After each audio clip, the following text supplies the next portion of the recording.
Top headlines 2047 నాటికి రాష్ట్రాన్ని $2.4 trillion ఆర్థిక వ్యవస్థగా మార్చడమే లక్ష్యమని ముఖ్యమంత్రి చంద్రబాబు పునరుద్ఘాటించారు. ప్రస్తుతం 2.68 లక్షలుగా ఉన్న తలసరి ఆదాయం అప్పటికి 58.14 లక్షలు అవుతుందని తెలిపారు. సచివాలయంలో ఏర్పాటు చేసిన మీడియా సమావేశంలో ఆయన మాట్లాడారు. గత ప్రభుత్వ హయాంలో అమరావతిని భ్రష్టు పట్టించారని ముఖ్యమంత్రి చంద్రబాబు అన్నారు. గత 5 ఏళ్లలో ఎవరికీ స్వేచ్ఛ లేకుండా చేశారని, పారిశ్రామికవేత్తలు రాష్ట్రం వదిలి పారిపోయేలా చేశారని చంద్రబాబు విమర్శించారు. అయితే నేను ఆ రోజు చెప్పింది అప్పటికే 14 సంవత్సరాల అనుభవం ఉంది, చేసినటువంటి చరిత్ర ఉంది, ప్రూఫ్ ఆఫ్ కాన్సెప్ట్ కూడా ఉంది. ఒక ఐటీ ఒక ప్రూఫ్ ఆఫ్ కాన్సెప్ట్ 95లో ప్రారంభించిన ఐటీ ఈరోజు ప్రపంచంలో highest per capital income Telugu వారికి వచ్చే పరిస్థితికి వచ్చింది. హైదరాబాద్ నగరం ఇండియాలో నెంబర్ 1 గా తయారై తెలంగాణ రాష్ట్రానికి హైయెస్ట్ పర్ క్యాపిటల్ ఇన్కమ్ చేకూర్చే పరిస్థితికి వచ్చింది. ఆ అనుభూతి నేను ఆ రోజు ప్రజలకు ఒకటే చెప్పాను, సంపద సృష్టిస్తాం, ఆదాయాన్ని పెంచుతాం. ఏదైతే సంపద సృష్టించాలంటే అభివృద్ధి జరగాలి, అభివృద్ధి వల్ల సంపద వస్తుంది, సంపద వల్ల ప్రభుత్వానికి ఆదాయం పెరుగుతుంది, ఆదాయం పెరిగితే దాన్ని సంక్షేమ కార్యక్రమాలు పెట్టి నిరంతరం పేదరికం నుంచి పేదవాళ్ళని పైకి తీసుకొచ్చే అవకాశాలు ఉంటాయని చెప్పి నేను చాలా సందర్భాల్లో చెప్పాను. నేను నమ్మిన ఆర్థిక సిద్ధాంతం ఇది. ఒక పక్క ఆర్థిక సంస్కరణలు తీసుకొచ్చినప్పుడు అందరూ ఆలోచన ఏంటంటే ఆర్థిక సంస్కరణలు చేసింది కూడా inevitable situation, foreign exchange reserves లేవు, ఆర్థిక సంస్కరణ తప్ప వేరే మార్గమే లేదు. బంగారు కూడా తాకట్టు పెట్టిన సందర్భం అది, అప్పుడు తీసుకొచ్చాను. కానీ నేను మనసా వాచా నమ్మాను కాబట్టి నేను ఓనర్షిప్ తీసుకున్నాను. నేను మాట్లాడా, సెకండ్ జనరేషన్ రిఫార్మ్స్ ని స్టార్ట్ చేశా. అందుకే మీరు చూస్తే ఈరోజు ఇన్ఫ్రాస్ట్రక్చర్ ఆల్ రిఫార్మ్స్ నేను నేరుగా చేశాను, లేకపోతే ఆనాటి ప్రభుత్వంలో చేయించాను. ఒక పవర్ సెక్టర్ రిఫార్మ్స్ నేను తీసుకొచ్చి, అందుకే ఎన్నో సందర్భాలు చెప్పాను, పవర్ సెక్టర్ రిఫార్మ్స్ తీసుకొచ్చి రాష్ట్రానికి వెలుగులు ఇచ్చాను. నేను అధికారాన్ని కోల్పోయాను. 2004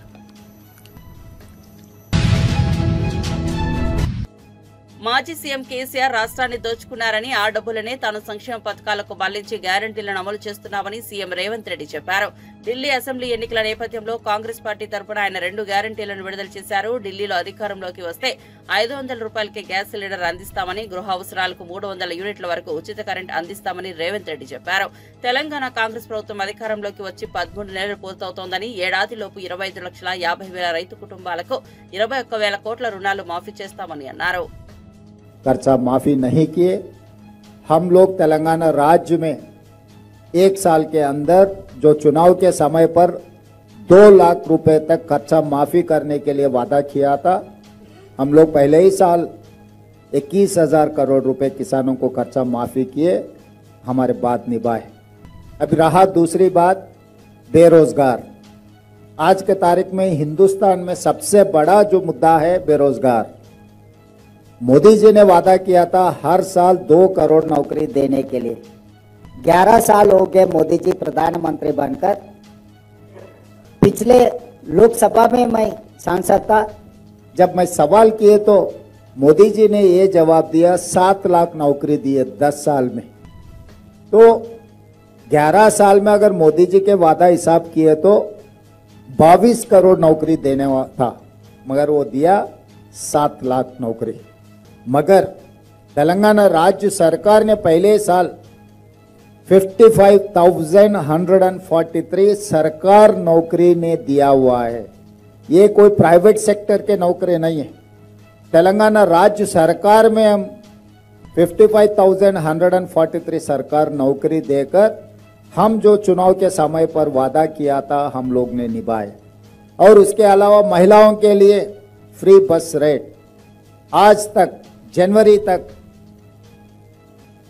120 करोड़ महिलाओं ने आरटीसी बसेस में फ्री राइड लिए। उसके लिए कॉरपोरेशन को तेलंगाना राज्य सरकार ने 4000 करोड़ रुपए पे कर चुका है। उसके अलावा 500 रुपए सिलेंडर, 50 लाख परिवार ने आज 500 रुपए सिलेंडर 50 लाख परिवारों को मिल रहा है। 200 यूनिट फ्री बिजली, वो भी 50 लाख परिवारों को 200 यूनिट फ्री बिजली हम लोग दे रहा है। तो इसीलिए जो कांग्रेस की पार्टी, कांग्रेस के जो भी वादा है वो सोने का लकीर है। हम लोग अगर कुछ वादा किए तो जरूर निभाएंगे। हमारे लिए चुनाव जीतना एक ही काम नहीं है। हम लोग जो बात देते कांग्रेस पार्टी ने, खासकर सोनिया जी के बारे में आपको पता है, तेलंगाना राज्य बनाने के लिए 2004 में हमारे ఫార్ములా ఈ రేస్ కేసులో మాజీ మంత్రి కేటీఆర్ ఎన్ఫోర్స్మెంట్ డైరెక్టరేట్ ఎదుట హాజరయ్యారు. అంతకుముందు ఆయన గచ్చిబౌలిలోని నివాసం నుంచి బయలుదేరి నేరుగా ఈడీ కార్యాలయానికి చేరుకున్నారు. ఈ నేపథ్యంలో బషీర్బాగ్లోని ఈడీ కార్యాలయం ముందు భారీ బందోబస్తు ఏర్పాటు చేశారు. సుమారు 200 మంది పోలీసులు అక్కడ మోహరించారు.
అధికారాన్ని దుర్వినియోగం చేస్తూ ప్రజాధనంతో దోషులను కాపాడుతున్న ఘనత మాజీ మంత్రి కేటీఆర్ కే దక్కుతుందని కాంగ్రెస్ ఎంపీ చామల కిరణ్ కుమార్ రెడ్డి అన్నారు. కేటీ రామారావు కాదు, ఆయన మహా డ్రామారావు అంటూ మండిపడ్డారు. ఒక యువరాజులాగా వ్యవహరిస్తూ ప్రజాధనాన్ని దోస్తులకు దోచిపెట్టడం కోసమే ఫార్ములా ఈ రేస్ నిర్వహించినట్లుగా ప్రజలందరికీ తెలుసునని ఓ ప్రకటన చేశారు. నెక్స్ట్ జనరేషన్స్ గ్రీన్ కో కేటీఆర్ కు అత్యంత దగ్గర మిత్రులదేనని అన్నారు. తీసుకొచ్చిర్రు, మనం అందరం కూడా బాధ్యతగా వ్యవహరించాల్సిన అవసరం ఉంది. అయితే ఈ రోజు ఈ రేస్ విషయంలో ప్రజలకు కూడా కన్ఫ్యూజన్ ఉంది, అసలు ఏం జరిగిందని. నేను 2 నిమిషాలలో వాస్తవాలు తెలియజేద్దాం అనుకుంటున్నాను. రామారావు గారు, మీరు ఒక యువరాజుగా, మీ నాయన ఒక రాజుగా ఈ రాష్ట్రానికి ఎప్పటికీ మీరే పరిపాలిస్తారు అన్న ఒక ఆలోచనతోటి మీరు ఒక యువరాజుగానే వ్యవహరించారు. ఎందుకంటే ఈరోజు ప్రభుత్వం పోయిన తర్వాత వాస్తవాలన్నీ బయటకు వస్తుంటే మీరు డ్రామాలు చేయడానికి ప్రయత్నం చేస్తారు.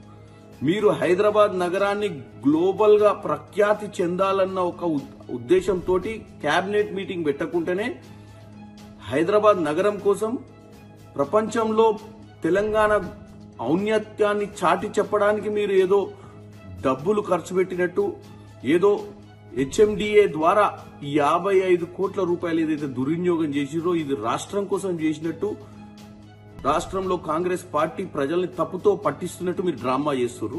ఇది వాస్తవం కాదు. వాస్తవం ఏందో నేను చెప్తున్నానండి, ఒకటే ముక్కలే చెప్తా. ఈ యొక్క ఫార్ములా ఈ రేస్ కంపెనీ FEO, ఫార్ములా ఈ operations company London based company, అంటే లండన్ లో ఉన్న కంపెనీ. ఈ కంపెనీతో 2022లో గ్రీన్ కో అనే ఒక కంపెనీ కేటీఆర్ కి అత్యంత సన్నిహితులు. కేటీఆర్ కోసం ఎలక్ట్రాల్ బాండ్స్ ద్వారా బీఆర్ఎస్ పార్టీకి నిధులు సమకూర్చినటువంటి ఈ మిత్రులు, వీళ్ళు చీకటి మిత్రులు. ఈ మిత్రులకు సంబంధించిన ఫార్ములా నెక్స్ట్ జనరేషన్ అనే ఒక కంపెనీని వీళ్ళు ఫ్లోట్ చేసి, ఈ కంపెనీకి సంబంధించినటువంటి, అంటే ఈ గ్రీన్ కోకు సంబంధించినటువంటి ఈ కంపెనీ ఏదైతే ఒప్పందం కుదిరించుకుంది FEO తోటి, ఏమని, హైదరాబాద్ నగరానికి వీళ్ళు ఈ రేస్ ని తీసుకురావాలి అన్న ఒప్పందం 90 కోట్ల ఒప్పందం. 90 కోట్లలో 30 కోట్లు మాత్రమే కట్టిరు వీళ్ళు. కట్టి మిగతా 60 కోట్లు కట్టకుండా తప్పించుకునే ప్రయత్నం చేసిరు. ఎందుకంటే మాకు నష్టాలు వస్తున్నాయి, మేము కట్టమని చెప్పి. ఈ ఎఫ్ఈఓ కంపెనీ లండన్ నుంచి పదే గ్రీన్ కో కంపెనీకి మిగతా 60 కోట్లు కట్టాలి, లేదా లీగల్ గా వాళ్ళు యాక్షన్ తీసుకునే ప్రయత్నము, టర్మినేట్ చేసే ప్రయత్నం కూడా చేస్తామని చెప్పడం జరిగింది. 2023లో రేస్ కు సంబంధించి 2022లో అగ్రిమెంట్లు చేసుకుని 30 కోట్లు కట్టి 60 కోట్లు ఎగ్గొట్టితే కాంగ్రెస్ దాడికి రేవంత్, అసదుద్దీన్ బాధ్యత వహించాలని, ఈ దాడితో కాంగ్రెస్ పతనం మొదలైందని బీజేపీ ఎంపీ రఘునందన్ రావు అన్నారు. బీజేపీ రాష్ట్ర కార్యాలయం వద్ద జరిగిన ఘటనపై స్పందిస్తూ సంచలన ట్వీట్ చేశారు. ఈ సందర్భంగా ఆయన బీజేపీ రాష్ట్ర కార్యాలయంపై గూండాలు, రౌడీ షీటర్లు కాంగ్రెస్ కార్యకర్తల ముసుగులో దాడి చేశారని, ఈ దాడికి రేవంత్ రెడ్డి, అసదుద్దీన్ ఓవైసీ బాధ్యత వహించాలని అన్నారు. ఏడ గరీబోడు ఉన్నాడు, ఏడ బెదిరిద్దాం, ఏడ పోలీసులను అడ్డం పెట్టుకుందాం, ఏడ భూములు గుంజుకుందాం. అడ్డం వస్తే వకీల్ సాబుల మీద కేసులు ఎట్లా పెట్టాలి, గిరిజనుల మీద కేసులు ఎట్లా పెట్టాలి, జర తెల్ల బట్టలు వేసుకున్న వాళ్ళు ఎవరైనా మాట్లాడితే వాళ్ళ మీద 10-15 కేసులు ఎట్లా పెట్టి బగాయించాలి. ఇది ఒక కథ. ఈ కథకి కర్త కర్మ క్రియ ఎవరంటే మీ భూముల్ని కాపాడుతామని, మీ భూముల్ని కాపాడేందుకు భూమాత చట్టం తెచ్చినామని అసెంబ్లీలో చాలా పెద్ద ఉపన్యాసాలు చెప్పినటువంటి మంత్రులే ఈ భూముల్ని కబ్జాలు చేస్తారు. ఈ కథ దాదాపు యవ్వలందరికీ అన్నిటి కథ. వాళ్ళు పుట్టినప్పటి నుంచి అదే భూమిని ఆధారపడ్డారు. ఈ భూమి మాది అన్నారు. ఆ భూములు వెనకడికి చెప్తారు కదా, తొండలు గుడ్లు పెట్టినటువంటి భూములు. మనిషి అనేటువంటి ఎవడో ఆ జాగలకు వ్యవసాయం చేసేందుకు ఇష్టపడినటువంటి భూములు. అట్లాంటి భూములు ఇలా రింగ్ రోడ్ పుణ్యమాని, కొత్తగా రాబోతున్నటువంటి త్రిపుల్-ఆర్ పుణ్యమాని, వాటికి హెలికాప్టర్కి రెక్కలు ఎట్లా వచ్చినాయి, ఆ భూముల ధరలు ఎట్లా పెరిగినాయి. చాలా కాలం నుంచి ఒక పంచాయతీ నడుస్తుంది మెదక్, రంగారెడ్డి జిల్లాల మధ్యలో ఉన్నటువంటి 2 మండలాల మధ్యన. Now this is the fact. ఇప్పటిదాకా చెప్పింది స్టోరీ అయితే ఇప్పుడు చెప్పేది నిజం. సో మెదక్ జిల్లా, ఆ పక్కన ఉన్నటువంటి రంగారెడ్డి జిల్లా, మళ్ళీ ఇప్పుడు మెదక్ జిల్లా 3 ముక్కలు అయింది. ఆ ముక్కలో ఒక ముక్క సంగారెడ్డి జిల్లా. సంగారెడ్డి జిల్లాకి రంగారెడ్డి జిల్లాకి మధ్యన కొంత భూ వివాదం చాలా కాలం నుంచి నెలకొని ఉంది. 2 మండలాలు, ఒకటి శంకర్పల్లి మండలం, ఒకటి రెండో పక్కన రామచంద్రాపురం మండలం. Shankarpalli mandal comes under Rangareddy district, and whereas Ramchandrapuram Mandal comes in the old Medak district and presently Sangareddy district కింద వస్తుంది. ఈ 2 జిల్లాల మధ్యన జనరల్గా 1954 ఒక వకీల్గా 1954-55 కాస్రా పహాని అని ఒక కాస్రా పహాని ఉంటుంది. ఈ కాస్రా పహాని ఏం చెప్తుందంటే ఏ భూమి, ఏ సర్వే నెంబర్ ఎవరిది, ఒరిజినల్గా ఇది ప్రభుత్వ భూమా, పొరంబోకు భూమా, ఖారీజ్ ఖాతానా, సర్కారియా, గైరానా, ఏ రకమైన భూమైనా, నిజాం భూమా, లేకపోతే బిలా దఖల్ భూమియా, లేకపోతే రకరకాలైనటువంటి టెక్నికల్ నేమ్స్ తోటి భూముల్ని వర్గీకరణ చేస్తారు. అన్నిటికీ ఫౌండేషన్ ఏంటంటే 1954-55 కాస్రా పహాని. పంచాయతీ ఎక్కడ వచ్చింది? శంకర్పల్లి మండలంలో కొండకల్ అని ఒక గ్రామ పంచాయతీ ఉంటుంది. రామచంద్రాపురం మండలంలో వెలిమెల అని ఒక గ్రామ పంచాయతీ ఉంటుంది. నా వెనకాల సోదరుడు మైపాల్ గౌడ్ అని నిలబడి ఉన్నారు. ఈ వెలిమెల అనేటువంటి ఊరికి చాలా కాలం పాటు సర్పంచ్గా పనిచేస్తారు మైపాల్ గౌడ్. సుమారు 2 టర్ములు 10 సంవత్సరాలు, 3 టర్ములు 15. దేశ భవిష్యత్తు తరగతి గదిలోనే నిర్మితమవుతోందని, ఆ భవిష్యత్తు టీచర్లు, ప్రిన్సిపల్ మీద ఆధారపడి ఉందని రాష్ట్ర పంచాయతీరాజ్ గ్రామీణాభివృద్ధి శాఖ మంత్రి డాక్టర్ అనసూయ సీతక్క అన్నారు. విద్యార్థులను సంరక్షించుకునేందుకు ప్రభుత్వం నుంచి వీరు వేతనాలు అందుకుంటున్నారు. విద్యార్థులను ప్రయోజకులను చేసే బాధ్యత టీచర్లు, ప్రిన్సిపల్ మీద ఉందని తెలిపారు. సరూర్ నగర్ లోని సంక్షేమ గురుకుల లా కాలేజీలో జరిగిన సంక్షేమ గురుకుల విద్యాలయాలు, డిగ్రీ కళాశాల ప్రిన్సిపల్ శిక్షణ కార్యక్రమానికి మంత్రి సీతక్క ముఖ్య అతిథిగా హాజరయ్యారు. ఈ సందర్భంగా ప్రసంగిస్తూ గురుకులాల ప్రిన్సిపల్ సిబ్బందితో తాను సమావేశం కావడం సంతోషంగా ఉందని అన్నారు. ప్రతి విద్యా సంవత్సరంలో ఇలాంటి సమావేశాలు నిర్వహించాలని తెలిపారు. మరి మన ఇన్స్టిట్యూషన్ లో పనిచేస్తున్నటువంటి ప్రిన్సిపాల్స్ కావచ్చు, ఆయా స్థాయి ఉద్యోగులు, అందులో ఉండేటువంటి వివిధ స్థాయిలో ఎడ్యుకేషనల్ డిపార్ట్మెంట్స్ సంబంధించినటువంటి ఉద్యోగులతో మీటింగ్స్ ఏర్పాటు చేసి మరి వాళ్ళని అటెన్షన్ చేయడం, అదేవిధంగా కొంత మాకు తెలిసింది వాళ్ళకి చెప్పడం, వాళ్ళ బాధలు మేము వినడం జరిగింది. అట్లా లాస్ట్ ఇయర్ కూడా మేము చేసినాము. శరత్ గారు మన ప్రిన్సిపల్ సెక్రటరీ ట్రైబల్ వెల్ఫేర్ నుంచి, మొన్న కూడా ఈ ఇయర్ కూడా ఎవ్రీ అకాడమిక్ ఇయర్ మేము చేస్తూ ఉన్నాం. సో ఇక్కడ కూడా మనం చేయడం మూలంగా కొంత మీ సమస్యలు కూడా బయటకు వస్తాయి.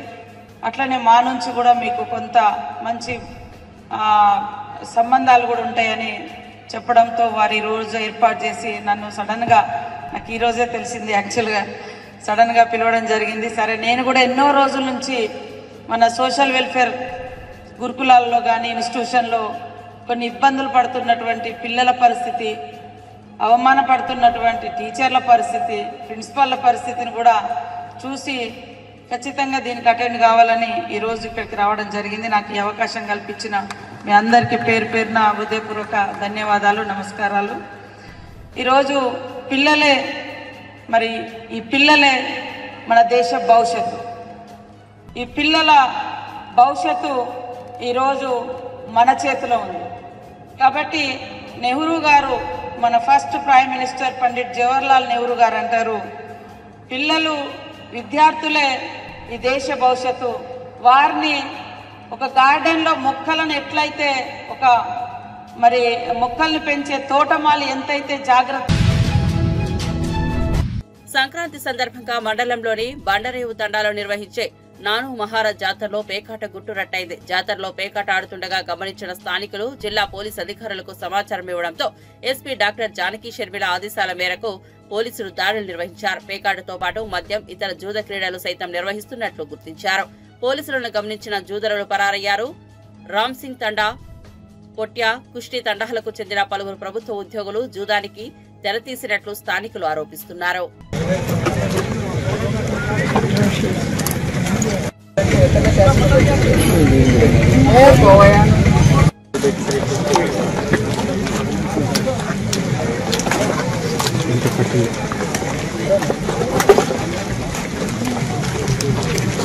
फॉरेस्ट टायर बुझाने हैं उनको बोलना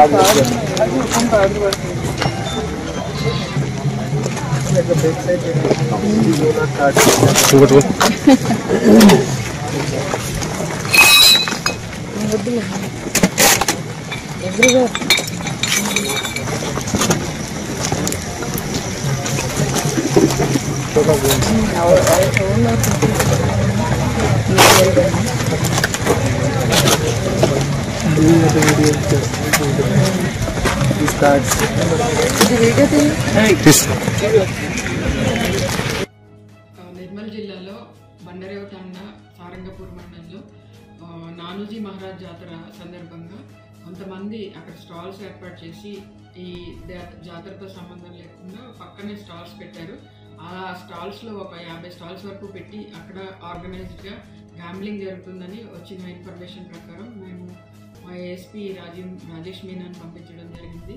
అక్కడ ఒక 4-5 రూమ్స్, ఒక్కొక్క 4-5 బ్లాక్స్ చేశారు. ఆ ఒక్కొక్క బ్లాక్లోనూ ఒక 50 రూమ్స్ ఉన్నాయి. ఆ రూమ్స్లో ఒక్కొక్క దాంట్లోనూ వాళ్ళు రెంట్కి ఇచ్చారు. రెంట్కి కమిటీ మెంబర్స్ అందరూ కలిపి రెంట్కి ఇచ్చారు. ఆ రెంటెడ్ ప్లేసెస్లో వీళ్ళు గ్యాంబ్లింగ్ చేస్తూ ఉన్నారు. Gambling plus drinking, open drinking అవి చేస్తూ ఉన్నారు. వీళ్ళంతా ఎక్కువ మంది మహారాష్ట్ర నుంచి వచ్చి ఇక్కడ జూదం ఆడడానికి వచ్చారు. అలాగే కదా మహారాష్ట్రకు సంబంధించిన మద్యం కూడా ఎక్కువ వాడుతున్నారని గుర్తించడం జరిగింది. దీన్ని మా క్యూఆర్టీ టీమ్స్ తోటి, తర్వాత స్పెషల్ టీమ్స్ తోటి మేము వెళ్ళి రైడ్ చేసి అక్కడ వాళ్ళందరినీ అది భగ్నం చేయడం జరిగింది ఆ జూదాన్ని. దీనికి సంబంధించి ఎవరైతే ఆర్గనైజర్స్ ఉన్నారో వాళ్ళందరి మీద కేసులు పెట్టడం జరుగుతుంది. కేసులు పెడుతున్నాము. తర్వాత ముఖ్యంగా అందరికీ తెలియజేసేది ఏంటంటే నిర్మల్ జిల్లాలో ఎట్టి జూదానికి కూడా తావు లేదు. ఎలాంటి అసాంఘిక కార్యక్రమాలు ఎలాంటి చేసినా కూడా ఉక్కుపాదంతో అణిచివేస్తాం.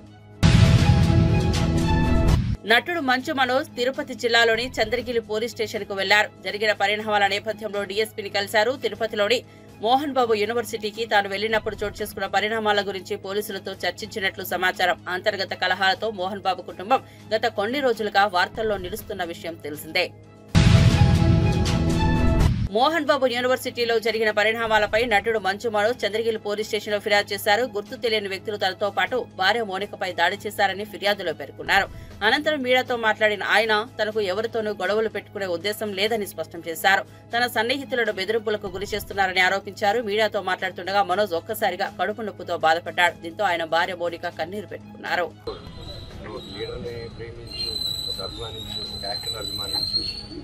నాతో తిరిగారు నా ఫ్రెండ్స్ హీరో అనుకున్నాను. అన్న నేను హీరో ఫ్యాన్ అన్నా, నేను ఆ హీరో ఫ్యాన్ తిరిగి అన్న కలిపి అంటే నీకు కనిపిస్తుంటుంది తీసుకెళ్ళి, అది హెల్తీగా ఉంటుంది. కానీ ఇక్కడ ఏమైంది, నాతో ఏదైనా ప్రాబ్లం ఉంటే నన్ను కూర్చొని పెట్టుకోవాలి. నేను ఎక్కడికి పారిపోవట్లేదు. ఫస్ట్ రోజు హైదరాబాద్ కూడా నుంచి ఈ రోజు వరకు నేను వస్తున్నాను, కానీ నేను పారిపోవట్లేదు. చీకట్లో కూర్చొని చెట్లను కాలు దాక్కుని చక్కెర కోయడాలు, బ్యానర్లు ఇప్పించడాలు, వీళ్ళు ఏం తప్పు చేశారు? వీళ్ళ అభిమానాన్ని చూపించేటప్పుడు వాళ్ళ బ్యానర్లు చూస్తే ఓకే చిన్న విషయం. కాకపోతే తర్వాత నాకు తెలిసింది ఏంటంటే బ్యానర్లు తీక ఒక 2 రోజుల ముందు మా పళనిని పిలుచుకొని వెళ్ళి నా సొంత తమ్ముడులాగా నుంచో ఉన్నాడు. అలా చాలామంది ఉన్నారు. అందరూ నేను డబ్బిచ్చో కిరాయికో నా చుట్టూ మనిషి పెట్టుకో తిప్పే రకం కాదు, అభిమానంతో వచ్చేవాళ్ళు. సో అలా పెడితే దానికి 12వ తారీఖు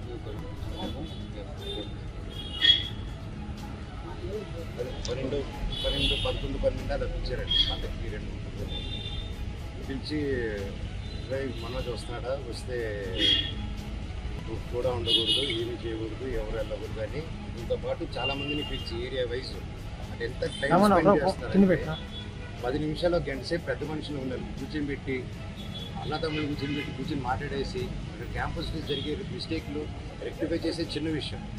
కాకపోతే నేను క్యాంపస్లో నేను అడిగే క్వశ్చన్స్ నేను ఏది ఇప్పుడు హాస్టల్స్లో జరిగే విషయం, ప్రైవేట్ హాస్టల్స్ ఏది అడిగినా అటు నుంచి డబ్బు రావడం అయిపోతుంది, క్యాష్ రావడం అయిపోతుంది. సో ఇదే నాకు బాధ. మళ్ళీ డైవర్ట్ చేయడం, సొంత కంపెనీ డైవర్ట్ చేయడం, దాన్ని కవర్ చేసుకునే దానికి స్టూడెంట్స్ ఇద్దరు యూనిఫామ్ వేయడం కంపల్సరీ. వాళ్ళ 10th దాటంగానే ఇంటర్కి యూనిఫామ్ ఏంటి కాలేజ్ ఏంది మా 11th వేసుకోవాలా అని చెప్పి ఆ రోజుల్లోనే. ఈ రోజుల్లో పెద్ద ఇంజనీరింగ్ వాళ్ళందరికీ యూనిఫామ్, వాళ్ళు అది కరెక్ట్గా 2 వాషింగ్కి ఇచ్చిపోతున్నారు. అది ఎక్కడ నార్త్ ఇండియా నుంచి తీసుకొచ్చారు, అక్కడ ఏదో సరే. సో ఇన్ని జరుగుతుంది. నేను అడిగితే కొంచెం కూడా దాని గురించి కాకుండా వీధి తీయడం, వాణి తీయడం. నేను ఈసారి ప్రతి పండుగకి వస్తాను. నేను ముఖ్యంగా సీఎం గారి ఫ్యామిలీ వాళ్ళ ఇంట్లో ఘటన జరిగింది మధ్యకాలంలో రామూర్తి గారు. సో స్పేడెక్స్ డాకింగ్ ప్రక్రియ విజయంతో అంతరిక్ష రంగంపై భారత్ మరింత పట్టు సాధించిందని ఇస్రో విశ్రాంత శాస్త్రవేత్త మక్సుల్ అహ్మద్ తెలిపారు. భారత అంతరిక్ష స్టేషన్ నిర్మాణానికి చంద్రయాన్ 4 ప్రయోగానికి డాకింగ్ ప్రక్రియ కీలకమన్నారు. ఇస్రో సాధించిన ఈ విజయంతో స్పేస్ స్టేషన్ నిర్మాణంలో భారత్ మొదటి మెట్టు ఎక్కినట్టేనని ఆయన పేర్కొన్నారు. ఆ మనిషికి అంతరిక్షంలో తీసుకెళ్ళాలి. ఆ తర్వాత చంద్రయాన్ 4లో కూడా చంద్రుడి మీద దిగి అక్కడి నుంచి శాంపుల్ తీసుకురావాలి. సో ఈ 2 అంతరిక్ష స్టేషన్ అయినా కానీ చంద్రుడి మీద దిగాలన్నా మీరు ఏం చేస్తారంటే మీ స్పేస్ క్రాఫ్ట్ చంద్రుడి మీదకి వెళ్ళడము, ఆ తర్వాత అది ఆర్బిటర్ కింద ఉంటూ ఒక ల్యాండర్ వెళ్ళి శాంపుల్ తీసుకొని మళ్ళీ వచ్చి ఈ యొక్క ఆర్బిటర్కి డాకింగ్ కలుసుకొని ఈ శాంపుల్ మన దేశానికి రాబోతుంది. అదేవిధంగా మీరు అంతరిక్షంలో ఒక స్పేస్ స్టేషన్ తయారు చేసి అక్కడ ఒక స్పేస్ స్టేషన్లో మీరు ఒక మనిషిని పంపాలంటే మీకు ఒక వేరే స్పేస్ క్రాఫ్ట్ వెళ్ళి దాంతో డాకింగ్ అయ్యి అక్కడ మీరు మీ యొక్క పరిశోధన చేయవచ్చు. సో ఈ విధంగా మన భారతీయుడు అంతరిక్షంలో ఉండాలనుకున్నా, చంద్రుడి మీద అక్కడ వెళ్ళి శాంపుల్ తీసుకురావాలనుకున్నా మీకు డాకింగ్ అనే ప్రొసీజర్ అవుతుంది. ఆ డాకింగ్ అనే ప్రొసీజర్ మీదే అయిన ఈ ఎక్స్పెరిమెంట్, ఈ స్పాడెక్స్ అనే డాకింగ్ ఎక్స్పెరిమెంట్ ఏంటంటే వీళ్ళు 2 స్పేస్ క్రాఫ్ట్స్ ఇంచుమించుగా 475 కిలోమీటర్స్కి పంపి అవి తన యొక్క కక్షలో ఉండిపోయి ఆ తర్వాత చేసిన ఎక్స్పెరిమెంట్ ఇంచుమించుగా ఎవ్వరు చేయండి 3 మాత్రమే చేశారు. America, Russia, China. ఆ విధంగా చేసిన తర్వాత మన దేశం ఏం చేసిందంటే మీరు ఆ 475 కిలోమీటర్స్లో 2 స్పేస్ క్రాఫ్ట్స్ ఉంటూ ఆ స్పేస్ క్రాఫ్ట్స్ ఫస్ట్ డ్రిఫ్ట్ అన్నట్లు అయ్యాయి. ఆ డ్రిఫ్ట్ అయిన తర్వాత మళ్ళీ వాటిని కంట్రోల్గా మీరు దగ్గరికి తీసుకువెళ్ళడం. ఒకటి టార్గెట్ అన్నట్లు, రెండవది చేజర్. ఈ చేజర్ అనే శాటిలైట్ టార్గెట్ దగ్గరికి మెల్లగా వెళ్ళి ఎలా వెళ్ళాలంటే ఇంచుమించుగా 20 కిలోమీటర్స్ నుంచి స్టెప్స్లో వెళ్ళి అది డాకింగ్ అయ్యేప్పుడు దాని యొక్క మూమెంట్ ఎంత ఉండిందంటే 10 మిల్లీమీటర్ పర్ సెకండ్. ఒక క్షణానికి 1 సెంటీమీటర్ మాత్రమే వెళ్ళేది. అంత స్లోగా వెళ్తూ దానికి డాకింగ్ చేయాలంటే మీ యొక్క ప్రిసిషన్ చాలా ఎక్కువ మంచిగా ఉండాలి. ప్రిసిషన్ ఎలా వస్తుంది మీకు? దీనికోసం వాళ్ళు లేజర్ రేంజింగ్ ఫైండర్స్ అని, ఆ తర్వాత ప్రాక్సిమిటీ సెన్సర్స్ అని ఇలాంటివి ఇంచుమించుగా 8 సెన్సర్స్ పెట్టారు. ఒక డెడికేటెడ్ కంప్యూటర్ లాంటిది పెట్టి రిలేటివ్ మోషన్స్ ఎలా ఉన్నాయి, రిలేటివ్ మోషన్ దానికంటే ఇది దగ్గరికి రావడంతో అంత సూక్ష్మంగా మీరు దగ్గరికి వెళ్ళినప్పుడు దాన్ని కంట్రోల్ చేస్తూ ఒక డాకింగ్ మెకానిజం, ఇంటర్నేషనల్ స్టాండర్డ్ మీదుగా డాకింగ్ మెకానిజం చేసి ఇది చేయాలంటే ఎంత కష్టంగా ఉండిందో మనం దీన్ని చూడాలంటే 2 సార్లు క్యాన్సిల్ అయ్యి ఈ వెనుకటి 2 వారాల్లో ఈ రోజు అది చేశారంటే ఇది ఒక గొప్ప. తెలంగాణలో సంచలనంగా మారిన హైదరాబాద్ ఫార్ములా ఈ-రేస్ కేసులో కీలక పరిణామం చోటు చేసుకుంది. ఈ కేసు విచారణలో భాగంగా బీఆర్ఎస్ వర్కింగ్ ప్రెసిడెంట్ మాజీ మంత్రి కేటీఆర్ జనవరి 16న ఈడీ విచారణకు హాజరయ్యారు. ఫార్ములా ఈ-రేస్ కేసులో A1గా ఉన్న కేటీఆర్ ను ఈడీ అధికారులు సుమారు 5.5 గంటల పాటు విచారించారు. హైదరాబాద్ లోని బషీర్బాగ్ లో ఉన్న ఈడీ కార్యాలయానికి 10:30 ప్రాంతంలో చేరుకున్న కేటీఆర్ సాయంత్రం 5:30 వరకు ఆఫీస్లోనే ఉన్నారు. మధ్యలో గంటసేపు లంచ్ బ్రేక్ ఇవ్వగా మరో 30 నిమిషాల పాటు ఫార్మాలిటీస్ పూర్తి చేశారు. కాగా విచారణ అనంతరం బయటకు వచ్చిన కేటీఆర్ కీలక వ్యాఖ్యలు చేశారు. ఈ సందర్భంగా సీఎం రేవంత్ రెడ్డికి సవాల్ విసిరారు. మంత్రి రేవంత్ రెడ్డికి నేను ఒక మాట చెప్పదలుచుకున్నా. రేవంత్ రెడ్డి గారు, మీరు మీ కక్ష సాధింపు చర్యల్లో భాగంగా మీ మీద ఏసీబీ కేసు ఉన్నది కాబట్టి నా మీద ఏసీబీ కేసు బనాయించినాం. నీ మీద ఈడీ కేసు అయింది కాబట్టి నా మీద ఈడీ కేసు పెట్టినావు. ఏమి ఇబ్బంది లేదు. నువ్వంటే దొరికినోనివి, నేనంటే నిజాయితీ పరుణ్ణి, ధైర్యం ఉన్నాను కాబట్టి ఎదుర్కొంటా. కానీ ఈ 5 కోట్లు 10 కోట్లు ప్రజాధనం ఏదైతే వృధా అవుతున్నదో ఆ 10 కోట్ల రూపాయలతో బ్రహ్మాండంగా ఇంకొక 500 మంది రైతులకు రుణమాఫీ చేయొచ్చు. ఆ 10 కోట్ల రూపాయలతో దాదాపు 2500 మంది పెద్ద మనుషులకు పెన్షన్లు ఇవ్వచ్చు. అందుకే రేవంత్ రెడ్డి గారికి నేను ఒక ఆఫర్ ఇస్తా ఉన్నా. రేవంత్ రెడ్డి గారు, నీకు నిజాయితీ ఉంటే, నీకు ధైర్యం ఉంటే ఒక పని చేద్దాం. నేను తయారుగా ఉన్నా. నువ్వు ముందుకు రా, జడ్జి గారు ముందు కూర్చుందాం. ఏసీబీ జడ్జి అయినా, హైకోర్టు న్యాయమూర్తి గారైనా, లేదా మీకు ఇష్టమైన న్యాయమూర్తి ఎవరి ముందైనా కూర్చుందాం. మీ మీద ఏసీబీ కేసు ఉంది, నా మీద ఏసీబీ కేసు ఉంది. నీ మీద ఈడీ ఛార్జ్ షీట్ చేసింది, నా మీద ఈడీ విచారణ జరుగుతున్నది. మీరు మొత్తం ఈ టీవీలు అన్నీ ఉన్నాయి కదా, మొత్తం మీడియా ఉంది కదా, లైవ్ టీవీ పెట్టండి. నేను రేవంత్ రెడ్డి గారు ఇద్దరం కూర్చుంటాం న్యాయమూర్తి ముంగట. మీరు ఏ ప్రశ్నను అడగండి కేసుకు సంబంధించి, ఆయన కేసు నా కేసు. ఇద్దరికి లై డిటెక్టర్ పరీక్ష పెట్టండి. ఇద్దరికి కూడా లై డిటెక్టర్ పరీక్ష పెట్టండి.